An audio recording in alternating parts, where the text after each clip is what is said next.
তুমি কিন্তু দিন দিন অনেক হিংস্র হয়ে যাচ্ছ। তুমি ওটা তাকে দিয়ে দিলেই পারতে। তোমার পছন্দের জিনিসটা যদি আমি দিয়ে দিতাম তখন তুমি আমাকে বলতে প্রথম ওয়াইফ, এই জন্য আমি দিয়ে দিয়েছি। আর কতবার বলবো যে আমি আপনাদের বৌমা না? কথাটা কি কানে যাচ্ছে না? কি যে বলেন ভাবি, আপনি আমার বন্ধুর স্ত্রী। তোর একটা সুসংবাদ আর আমি তোর জন্য মিষ্টি নিয়ে আসবো না, এটা কি হয় বল? কিসের সুসংবাদ? ও তো মা হতে যাচ্ছে। কেন বলেছো আমি বাবা হতে যাচ্ছি? আমি সত্যি সত্যি প্রেগনেন্ট, আর আমার গর্ভের সন্তান তোমার। আমার সাথে অবশ্যই কোনো না কোনো চক্রান্ত হচ্ছে। যদি বাচ্চা হয়ে যায়, সেই বাচ্চার কারণে যদি তার মধ্যে একটা ইন্টিমেসি বাইরে যায়, তখন কি করবা? এখন ও যদি ওর সন্তান নিয়ে তোমার সঙ্গে থাকতে চায় তখন কি করবে? তার পেটে যে বাচ্চাটা আছে সেই বাচ্চাটার বাপ অন্য কেউ, তুমি না। তাহলে এই বাচ্চা কার?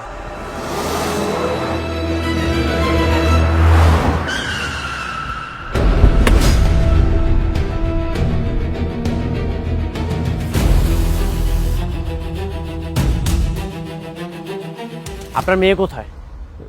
বাবা তুমি কেন? ও ও তো অফিসে গেছে। অফিসে গেছে নাকি অফিস নামে কোনো ক্লাবে গেছে? কি কইতাছ এসব? আপনার মেয়ে যেমন চরিত্রহীন নষ্ট একটা মেয়ে, সেটা আমার কখনোই জানা ছিল না। এরকম নষ্টামি করে কান্নাকার বাচ্চা আমার নামে চালিয়ে দিচ্ছে। খবরদার! আমার মেয়ে কোনো খারাপ মেয়ে না। আমার মেয়েরা তুমি চিনো না? ভুল চিন্তাম আমি। একটা মেয়ের চরিত্র যে এতটা খারাপ হতে পারে সেটা আমি কখনোই কল্পনা করতে পারিনি। এর ফল ওকে ভোগ করতেই হবে। বাবা, তুমি মনে হয় ভুল করতেছ। হ্যাঁ, আমি ভুল ছিলাম। এতিম তো, ছোটবেলা থেকে আমি আমার বাবা মার আদর পাইনি, কিন্তু আমি আপনাদেরকে পেয়েছিলাম। আপনাদেরকে আমি আমার আপন বাবার মতো পেয়েছিলাম, কিন্তু আপনাদের পরে আর কখনোই কাউকে আমি আপন ভাবতে পারিনি। সেই আপনারা আমাকে এমন ভাবে আঘাত করলেন যে এই ক্ষতটা কখনোই ভালো হবার নয়। এখন আমি খুবই স্পষ্ট, এই সব কিছুর সাথে আপনারা দুইজন জড়িত। আপনারা আপনার মেয়েকে দিয়ে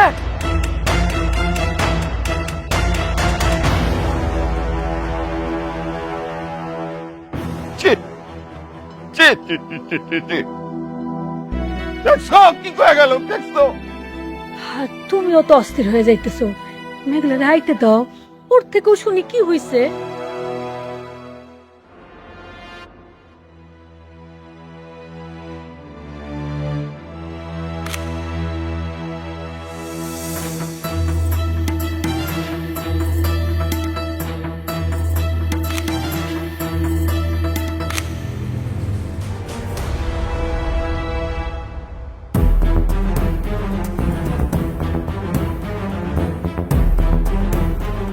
কি করছিলে তুমি?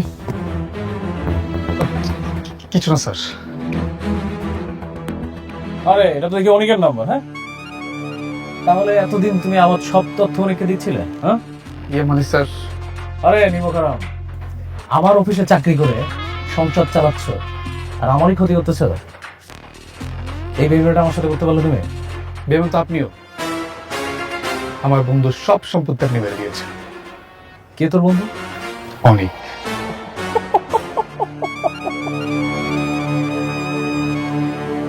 অনেক তোর বন্ধু? এখন যদি আমি তোকে পুলিশে দেই তাহলে তোর অনেক বাপ কি তোকে ছাড়াইতে পারবে? পুলিশে দিবেন দেন, আমরা এসবের ভয় পাই না। আর এই যে মিস্টার রাতুল, আমি যদি আপনার মামলা দিই আপনি টিকতে পারবেন তো? তুই আমার নামে কি মামলা দিবি? আপনি যে অনেকের সিগনেচার কপি করে তার সব সম্পত্তি আপনি নিজের নামে করে নিয়েছেন। ও আচ্ছা, তাহলে তো তোমাদের বিগ প্ল্যানিং। হ্যাঁ, আমার তাহলে পুলিশে দেওয়ার প্ল্যানিংটা বাদ। তোমরা তো খেলতে চাচ্ছ না দুই বন্ধু? যাও দুই বন্ধু মিলে প্ল্যানিং করো। তোমাকে আমি ছেড়ে দিলাম, আমার না সব প্ল্যানিং রেডি আছে। আমি দেখবো তোমরা আবার কি চেপতে পারে। রাতুল,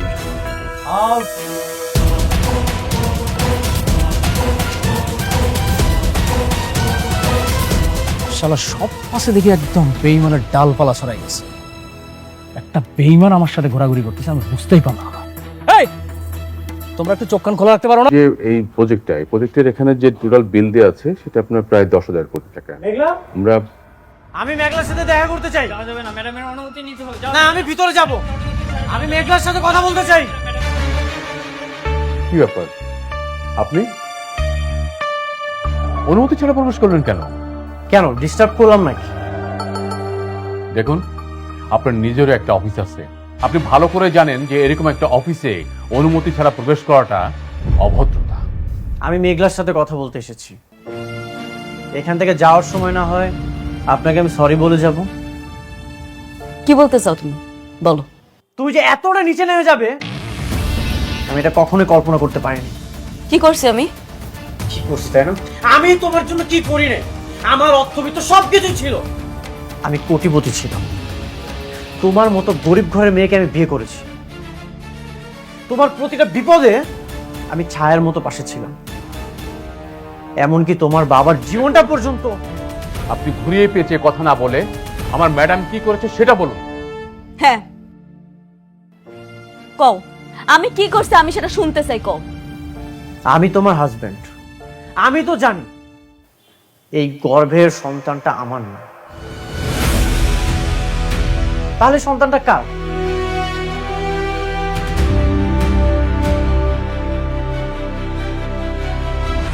কার সন্তান মানে?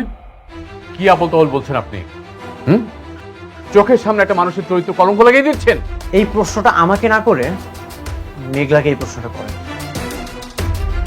চরিত্রহীনকে চরিত্রহীন বলবো না তো কি বলবো? নাকি মডার্ন ভাষায় অন্য কোনো নাম আছে? কি বলতে চাও তুমি, স্পষ্ট করে বলো। আমি ডিভোর্স চাই।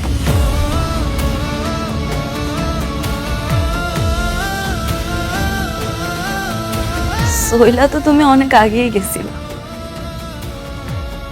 এখন শুধু বাহানা খুঁজতেছো। না, সবই মানলাম তোমার আমার কাছ থেকে মুক্তি লাগবে, কিন্তু আমার কাছ থেকে মুক্তি নেওয়ার জন্য তুমি যে আমারে এত বড় একটা অপবাদ দিবা সেটা আমি মাইনা নিতে পারলাম না।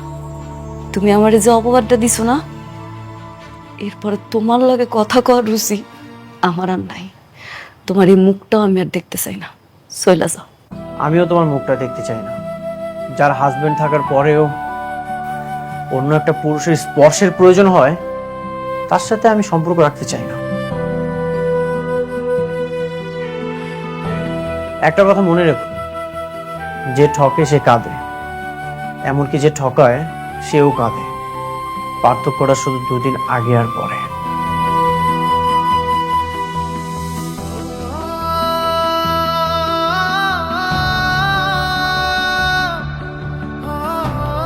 ম্যাডাম, আপনি শান্ত হন।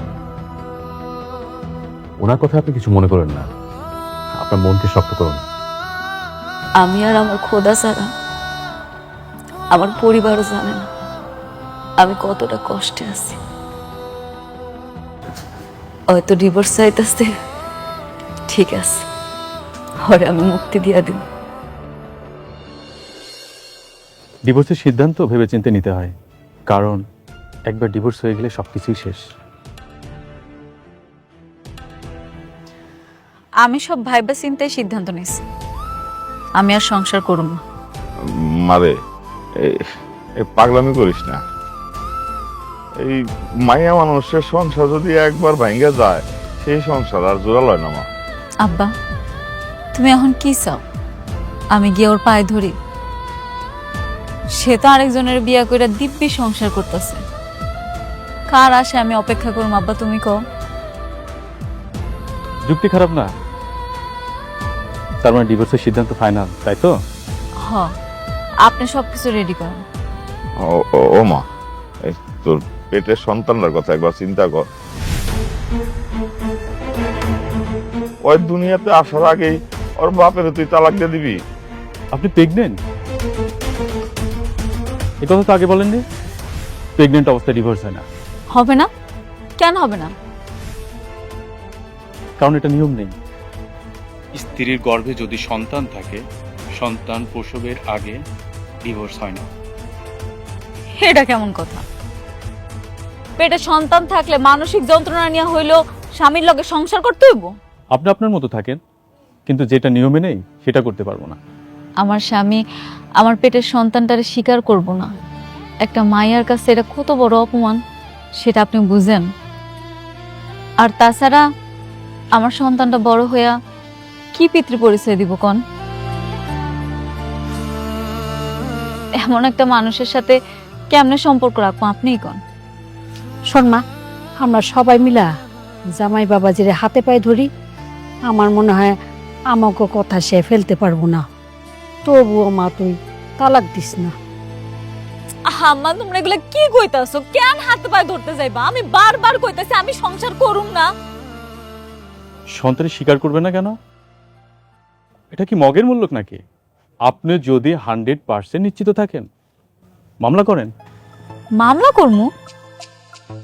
অবশ্যই করবেন, কারণ তার জন্ম দিয়ে বাচ্চা যদি স্বীকার না করে তাহলে আপনার বাচ্চা বড় হয়ে কি পরিচয় পাবে? মানুষ তো একে খারাপ চোখে দেখবে। কি কোন এটা? এই স্ত্রী হয়ে স্বামীর বিরুদ্ধে মামলা করব? হ্যাঁ আব্বা, উনি একদম ঠিক কথা কইছে। আমি মামলা করব। আমি আমার সন্তানের পিতৃ পরিচয় আদায় করেছি। থানায় গিয়ে মামলা করেন। মামলা যদি কোর্টে যায় তারপরে আমি আসি। আপনি সব ব্যবস্থা করেন, এর জন্য যা যা লাগে সব করতে রাজি আছি। ঠিক আছে, আল্লাহ হাফেজ।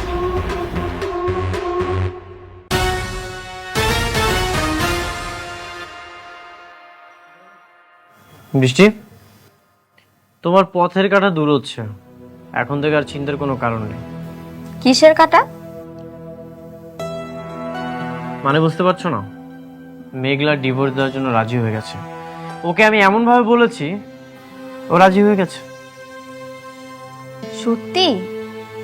এত সহজে রাজি হয়ে গেল?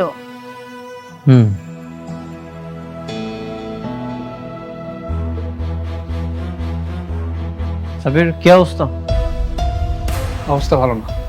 কেন, কি হয়েছে? আজকে ডকুমেন্ট পাঠাতে গিয়ে রাতুল কাছে ধরা পড়ে গেছি।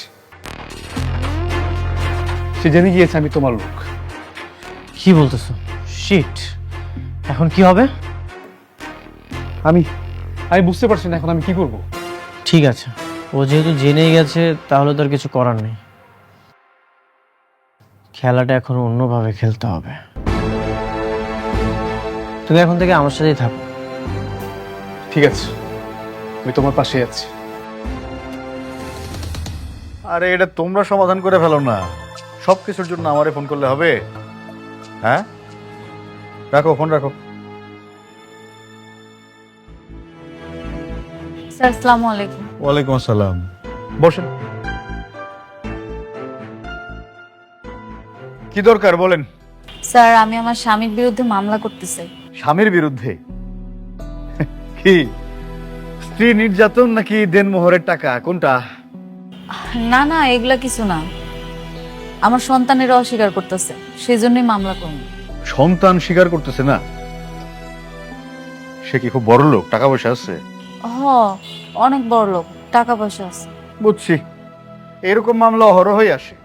বড় লোকের এগুলো তো কথা বলে চুপ করতে কত। হ্যাঁ, চুপ করে দাঁড়া থাক। বড় লোকের ছেলেরা আপনাদের মতো গরিব মেয়েদেরকে পটাইয়া বিয়ে শাদী করে, এরপরে পেটে একটা সন্তান আসলে পুরুষ করে এটা পড়ে। হ্যাঁ, আপনি ঠিকই ধারণা করছেন, হইতে পারে আপনার কথা ঠিক, কিন্তু স্যার আমি এখানে মামলা করতে এসেছি, আপনি একটু মামলাটা লেখেন। একটা বুদ্ধি দেই আপনারে। দেখতে দেখতে আমারও চাকরির বয়স তো কম হইল না, এরকম মামলা প্রতিনিয়ত এখানে আসতে থাকে। আজকে আপনি মামলা করে যাবেন, কয়দিন পরে দেখা যাবে স্বামীরে বগল দাবা করে আমার কাছে আসছেন, আইসা বলতেছেন স্যার আমি ভুল করে মামলাটা করে ফেলাইছিলাম, এখন মামলাটা তুলে নিতে চাই। এগুলা অসংখ্যবার ঘটছে আমার সাথে। তাই বলি কি, তার সাথে সমঝোতা করে ফেলেন, মামলা করে কোনো লাভ নাই, মিটে যাবে। স্যার আমি বুঝতে পারছি আপনি যেটা বলছেন, কিন্তু আমি সমঝোতা করতে আসি নাই স্যার। আমি আমার সন্তানের অধিকার চাই, আর সেই অধিকার আদায়ের জন্য যা যা করা লাগে আমি সব করি। আপনি দয়া করে মামলাটা লেখেন। বুঝে না, ভালো একটা বুদ্ধি দিলাম, বুঝে না। আপনারা যে কেমন মানুষ এটা আমিও বুঝি না। বুঝা না বুঝা কারো ঘাড়ে ঝুলা পড়েন, বিপদে পড়লে পুলিশের কাছে আসেন। বলেন, নাম বলেন। মেঘলা। আপনার নাম তো আমি জানতে চাই নাই, যার নামে মামলা করতে আসছেন তার নাম বলেন। লেখেন মোহাম্মদ মোহাম্মদ আব্দুল্লাহ আব্দুল্লাহ অনিক। কার নাম বললেন? ওনাকে তো আমি চিনি। উনার নামে কোনো মামলা নেওয়া যাবে না। কেন মামলা নেওয়া যাবে না? উনি হয়েছে যে রিয়েল এস্টেট কোম্পানির মালিক, আর এখন অবশ্য ওনার নাই কোম্পানিটা, উনি ওনার শ্বশুরেরটা দেখাশোনা করেন। আরে বাবা রে, উনি একজন সম্মানিত মানুষ। সম্মানিত মানুষের সম্মান আমি নষ্ট করি কি করে? সম্ভব না। আপনি যান। আপনি মামলাটা নিবেন না? আমি বললাম তো মামলা নেওয়া যাবে না ওনার নামে। আপনি প্লিজ এখন যান। স্যার আরেকবার রিকোয়েস্ট করতেছি, আপনি কি মামলাটা নিবেন না? আমিও শেষবার আপনারে বলতেছি, আপনি দয়া করে যান, না হলে কিন্তু আমি খারাপ ব্যবহার করতে বাধ্য হব।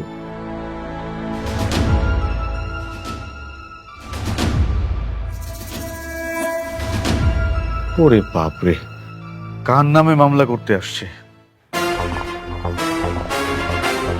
কি হলো? আপনি আবার কারে ফোন করতেছেন? স্যার আমার 2 মিনিট সময় দেন, আসলে আপনি বুঝতে পারবেন। Hello manager uncle.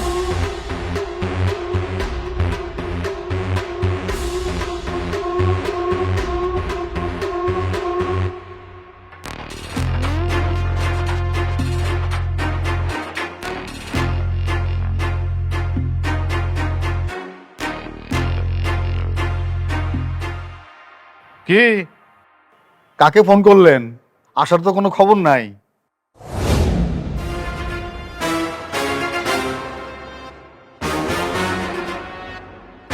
কি হয়েছে অফিসার? স্যার, আপনি ম্যাডামের সাথে খারাপ ব্যবহার করছেন কেন? আপনি ওরা মামলা নিচ্ছেন না কেন? স্যার ম্যাডাম মানে আমি ঠিক বুঝলাম না স্যার। আপনি মানে আপনার মতন একজন মানুষ এরকম ফকিন্নি মার্কা একটা মেয়েকে ম্যাডাম বলবে, আমার ঠিক মাথায় ঢুকছে না। আপনি জানেন উনি কে? না। উনি শালিমার বিল্ডার্স গ্রুপের একমাত্র উত্তরাধিকারী। শালিমার গ্রুপের বর্তমান মালিক মিসেস শালিমার চৌধুরী। আপনি তার সাথে খারাপ ব্যবহার করছেন। কি বলছেন স্যার? শালিমার গ্রুপের মালিক, সে তো হাজার হাজার কোটি টাকার মালিক।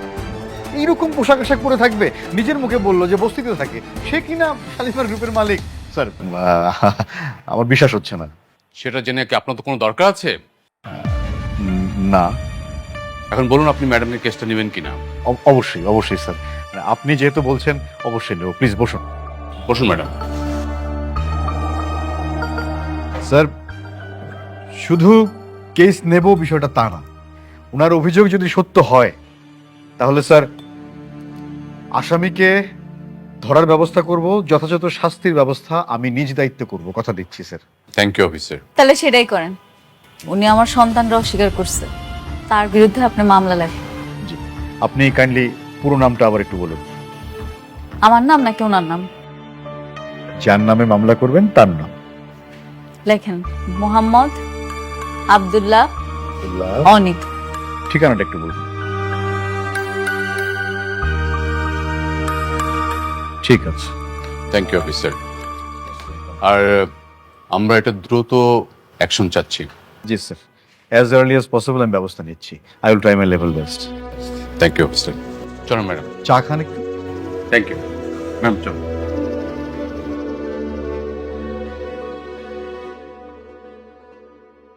ম্যাডাম, আমাদের এই প্রজেক্টের এটা হচ্ছে আপনার লেআউটটা। আচ্ছা, এখানে আপনার 4টে বেডরুম। হ্যাঁ, এটা স্পেসটা। মেঘলা? তুমি নাকি আমার নামে মামলা করেছো? আমি আমার সন্তানের পরিচয়ের জন্য যা যা করা দরকার সব করি। সন্তানের পরিচয় দিব মানে? ও আচ্ছা, এখন আমাকে মানতে হবে এই সন্তান আমার? তুমি যে মামলাটা করেছো এটা তো মিথ্যা মামলা। তুমি কেন আমার নামে মামলা করেছো? সেটা তো পুলিশে প্রমাণ করবে এটা মিথ্যা মামলা না আসল মামলা। পুলিশ প্রমাণ করবে? পুলিশ কি প্রমাণ করবে? হ্যাঁ, তুমি আমার নামে মামলাটা তুলে নাও, না হলে কিন্তু আমি তোমার নামে মানহানির মামলা করব। মামলা করতে চাও? করতে পারো। করতে পারো মানে? তুমিও চাও আমি তোমার সাথে ঝামেলা করি, আমাদের মান সম্মান নষ্ট হোক, থানায় যে তোমার সাথে লড়াই করি, এটাই চাও তুমি? আমি শুধু চাই আমার সন্তানের পরিচয়। তুমি আমার সন্তানটারে নিজের সন্তান বলে পরিচয় দাও, আমার আর কিচ্ছু লাগবে না। আমার তোমার টাকা পয়সা সন্তানের দায়িত্ব নিতে হইবে এমন কোনো কিচ্ছু লাগবে না, তুমি শুধু সন্তানের পরিচয়টা দাও। দায়িত্ব নিব মানে? যার সন্তান তার কাছে যাও।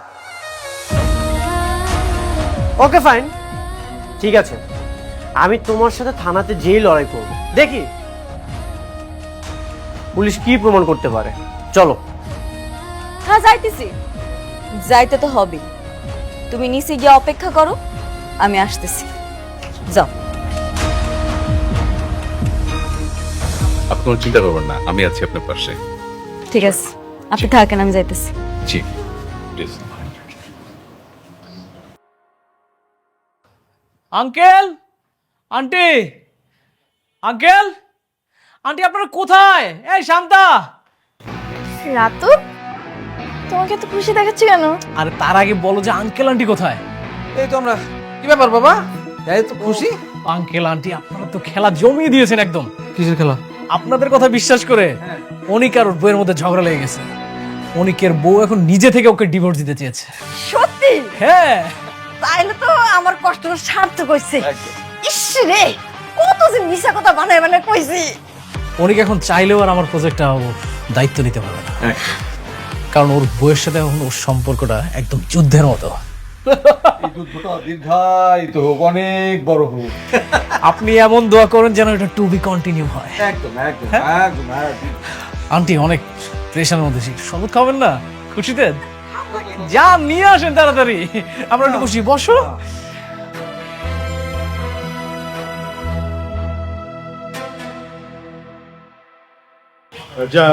স্যার আসসালামু আলাইকুম। নিয়ে আসছি। বসে বলেন। স্যার, আমার নামে মিথ্যা মামলা করা হচ্ছে। এই বাচ্চাটা আমার না। শেষমেশ এই মিথ্যা মামলার জন্য আমাকে থানা পর্যন্ত আসতে হলো। বাচ্চা যদি তোমার না হয় তাহলে কি আমি তোমার শুধু শুধু নিয়ে আসছি এখানে? ওটা তোমার অভ্যাস হইতে পারে, আমি আবার না পর পুরুষের কাছে যাই না। তুমি তো আবার স্বার্থের জন্য লোভে পড়ে অন্য নারীর বিয়া করে ফেলা। তুমি যদি পরপুরুষের কাছে নাই যাও, তাহলে এই বাচ্চাটা কোথা থেকে আসলো? আমি তো জানি এই বাচ্চার বাবা আমি না। তুমি যেটা করেছো সেটা পাপ। অনেক, আমি কোনো পাপ করি নাই, বুঝো নাই তুমি? আপনারা এইভাবে তর্কাতর্কি করেন না প্লিজ, এটা থানা। আপনারা দুজন হচ্ছেন সম্মানিত মানুষ, দুইজন সম্মানিত মানুষ থানায় বসে বসে এইভাবে তর্কাতর্কি করতেছে, বিষয়টা দেখতে ভালো লাগে না। থামেন আপনারা প্লিজ। স্যার, কিভাবে থামবো? আপনার নামে যদি কেউ মিথ্যা মামলা দেয়, আপনি মেনে নেবেন? যে বাচ্চাটা আমার না, সেই বাচ্চার দাবিতে আজকে আমাকে থানা পর্যন্ত আসতে হলো। আমি এত কিচ্ছু শুনতে চাই না। এখানে মামলা করতে আসছি, মামলা হবে। আপনি মামলা লেখেন, আপনি মামলা লিখবেন। আচ্ছা আচ্ছা আচ্ছা, আমি দেখতেছি কি করা যায়। আচ্ছা ঠিক আছে, আমি একটা পরামর্শ দিই, এতে একটা সমাধান হইতে পারে। কি পরামর্শ? আমি টেস্ট করার জন্যে রিকমেন্ড করে দিতেছি, আপনারা ডাক্তারের কাছে গিয়ে একটু টেস্ট করাই আসেন। এখন তো প্রযুক্তির যুগ, টেস্ট করাইলে মানে ডিএনএ টেস্ট করাইলেই বোঝা যাবে যে এই বাচ্চার আসল বাপটা কে। Sir, good decision. আপনি খুবই ভালো বলেছেন। টেস্টটা করলেই প্রমাণ হয়ে যাবে। আমি আসলে এই ঝামেলা থেকে মুক্তি চাই স্যার। তাহলে আমি লিখে দিচ্ছি, আর মামলা এ পর্যন্তই থাকলো। থ্যাংক ইউ স্যার, এত সুন্দর একটা উপায় বের করে দেওয়ার জন্য। আশা করি আমি এই সকল ঝামেলা থেকে মুক্ত হতে পারবো। মোস্ট স্যার আসুন, আমি দিয়ে দিচ্ছি আমার কাছে কাগজটা। আমি বাইরে দাঁড়াচ্ছি।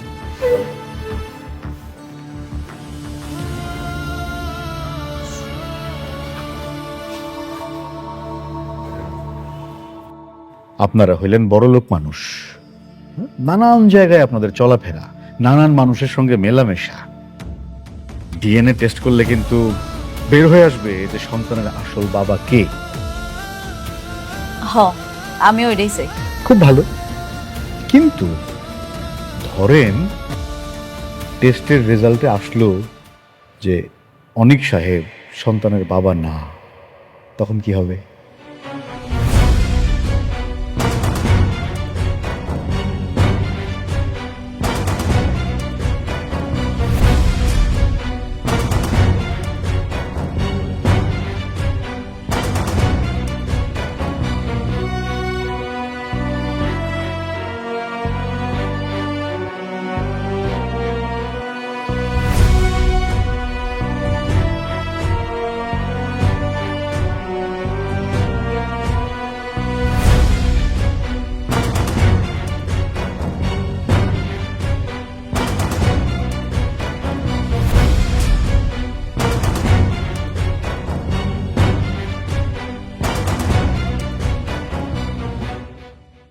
যে ডাকি যা যা যা যা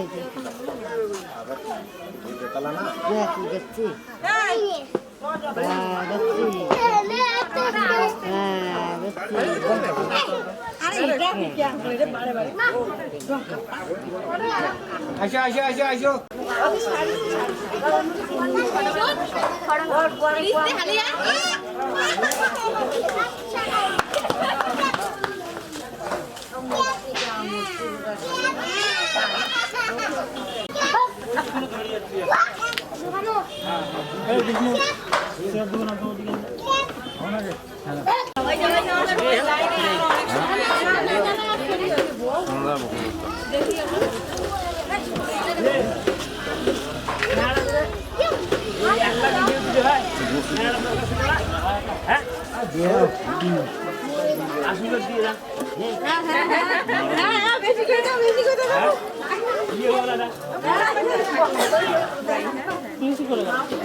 বড় হয়ে গেল